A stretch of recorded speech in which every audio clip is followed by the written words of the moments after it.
नमस्कार बच्चों, आज हम हिंदी व्याकरण का पाठ 5 लिंग पढ़ेंगे। कल तक हमने नित्य पुल्लिंग शब्द और नित्य स्त्रीलिंग शब्दों को जाना था, साथ ही उभयलिंग को भी हमने जाना था। आज हम बात करेंगे पुल्लिंग की पहचान पर, ठीक है। आज हम बात कर रहे हैं कि पुल्लिंग को हम किस प्रकार पहचान सकते हैं। देशों के नाम प्राय पुल्लिंग होते हैं, जैसे जापान, अमेरिका, चीन, भारत, ठीक है। इसी प्रकार अन्य सागरों के नाम पुल्लिंग होते हैं, जैसे अरब सागर, हिंद महासागर, प्रशांत महासागर आदि।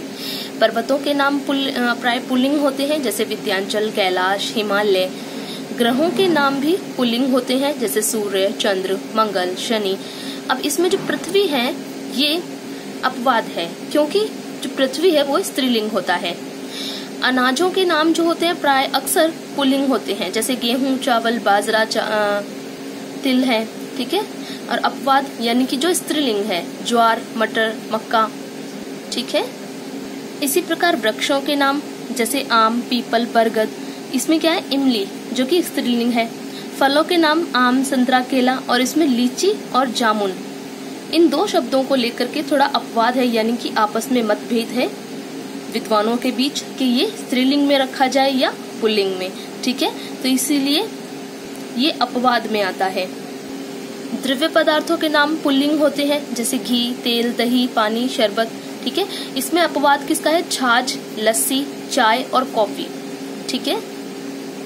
देखिए, वैसे भी हम पहले बात कर चुके थे कि हम किसी भी लिंग का अगर हमें पता लगाना है, और खास तौर पे ऐसी चीजों के लिए जो निष्प्राण है, यानी जिनके अंदर प्राण नहीं है, निर्जीव हैं, तो उनके हम क्रिया के आधार पर पता लगाते हैं, या फिर प्राचीन काल से जैसा भी उनके बारे में कहा आता जा रहा है, या फिर जो व्यवहार में कहा जाता रहा है, उसी अनुसार हम पता लगाते हैं।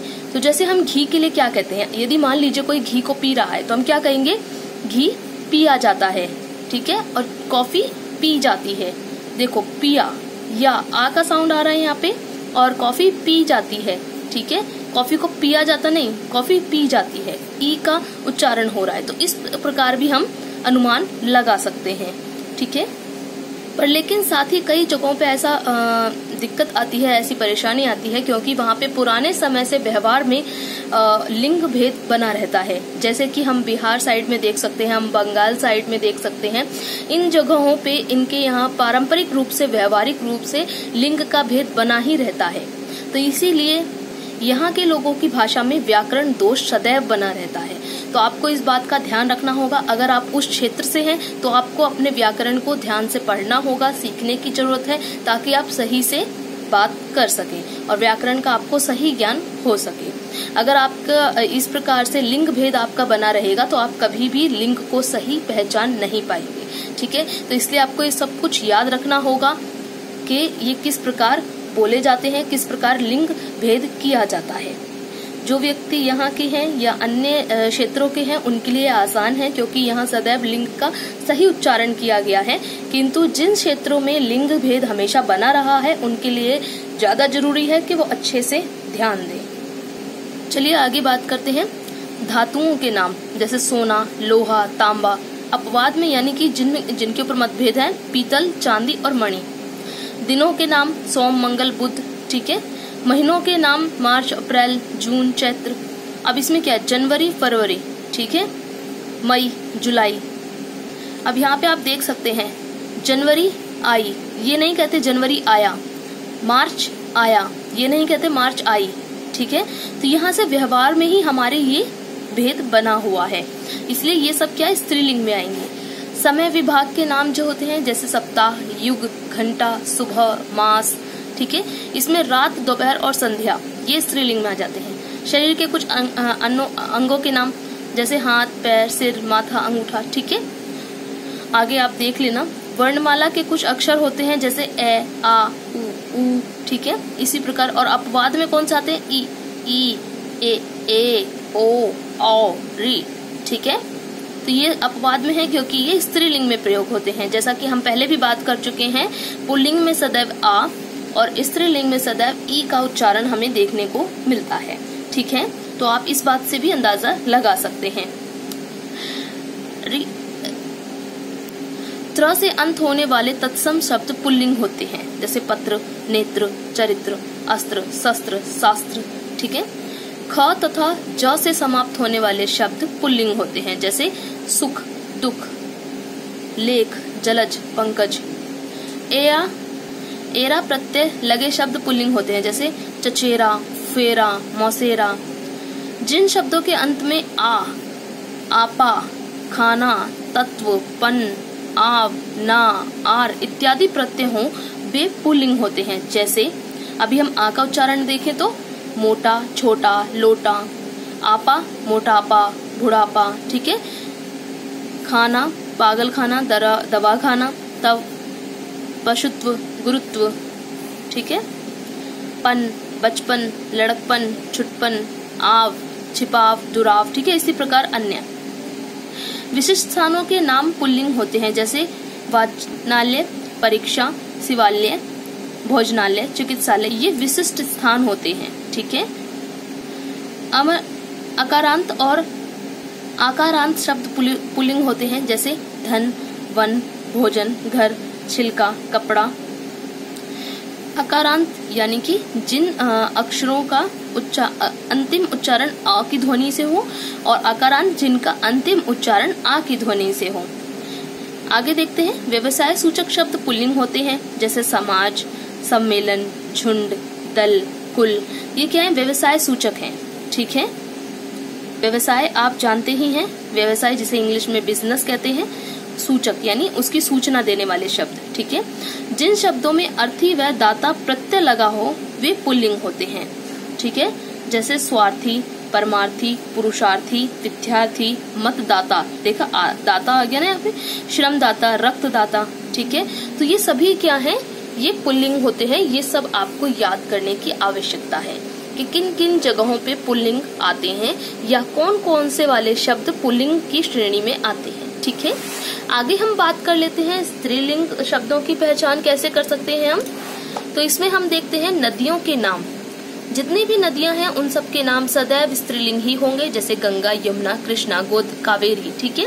नक्षत्रों के नाम भरणी, रोहिणी, अश्विनी। तिथियों के नाम अमावस्या, पूर्णिमा, द्वितीया, प्रतिपदा। भाषाओं के नाम हिंदी, अंग्रेजी, मारवाड़ी, पंजाबी। लिपियों के नाम रोमन, अरबी, देवनागरी। बेलों के नाम जैसे जूही, चमेली, मल्लिका, मधुमती। ठीक है। बेलो यानी कि जो बेल होती हैं, पेड़ों के साथ जो बेलें उग जाती हैं ना, ये उनकी बात कर रहे हैं, बेलों की। ठीक है। इकारांत तत्सम शब्द प्राय स्त्रीलिंग होते हैं।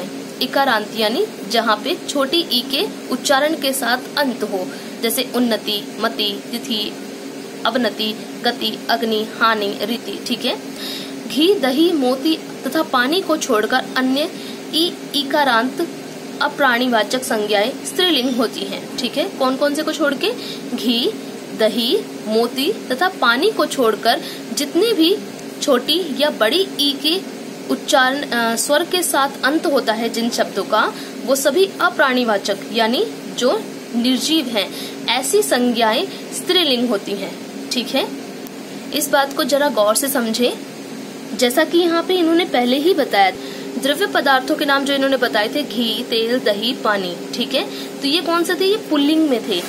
वहीं अब ये क्या कह रहे हैं कि घी, दही, मोती, पानी, इन सभी द्रव्यों को छोड़ करके अन्य जितने भी छोटी या बड़ी ई के उच्चारण के अंत, जिनके उच्चारण के अंत में छोटी या बड़ी ई का स्वर आए, वे अप्राणीवाचक यानी निर्जीव संज्ञाएं स्त्रीलिंग होती हैं। ठीक है। संज्ञाएं यानी कोई भी वस्तु, व्यक्ति, किसी भी चीज का नाम, व्यक्ति नहीं क्योंकि वो प्राणीवाचक आ जाएगा। ऐसी चीजें जो निर्जीव है यानी वस्तुओं के नाम। ठीक है। जिन शब्दों के अंत में आवट, आई, ता, नी, आहट, इमा, ई, री, त इत्यादि प्रत्यय हों वे स्त्रीलिंग होते हैं। जैसे अब उदाहरण के तौर पे हम यहाँ देख लेते हैं। आवट में बनावट, सजावट। आई में मिठाई, लिखाई। ता में लघुता, सुंदरता। नी में कथनी, लेखनी। आहट में घबराहट, थपथपाहट। अब यहाँ पे आप चाहे तो किसी भी जगह पे अपने उस नियम को लागू करके देख सकते हैं कि जिसके क्रिया में ई का उच्चारण आता है। जैसे घबराहट हो रही है, ऐसा नहीं होता कि घबराहट हो रहा है। ठीक है। हो रही है, रही, ठीक है। उच्चार क्रिया के रूप में जब हम देखें तो यहाँ पे ई का उच्चारण ज्यादा देखने को मिलता है। इमा यानी कालिमा, लालिमा, ठीक है। लालिमा छाई हुई है, ऐसा नहीं होगा लालिमा छाया हुआ है, ठीक है। तो यहाँ पे हम इस प्रकार कहीं पे भी इसका प्रयोग करके देख सकते हैं।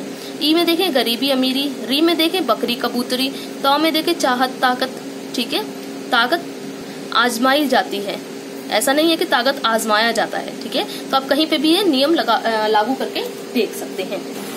आगे हम देखते हैं शरीर के कुछ अंगों के नाम स्त्रीलिंग होते हैं, जैसे गर्दन, छाती, कमर, नाक, जीभ, टांग, ठीक है। झीलों के नाम स्त्रीलिंग होते हैं, डल झील, नैनीताल, सांभर झील। अरबी फारसी के त, श, आ तथा ह से अंत होने वाले शब्द भी स्त्रीलिंग होते हैं, जैसे अरबी और फारसी भाषा के शब्द कौन से जो त, श, आ, ह से अंत होने वाले होते हैं, जैसे रिश्वत, मुलाकात। श से हम देखें मालिश, कोशिश। आ से हम देखें दवा, हवा। ह से देखें राह, सुबह, ठीक है। तो ये सब क्या है, स्त्रीलिंग होते हैं। तो ये स्त्रीलिंग को पहचानने के नियम है, ठीक है। यहाँ हमने पुल्लिंग के बारे में जाना था, यहाँ हमने स्त्रीलिंग के बारे में जाना है। इससे आगे का हम अगली कक्षा में जानेंगे। तब तक आप इन नियमों को समझें और इन्हें याद करने की कोशिश करें।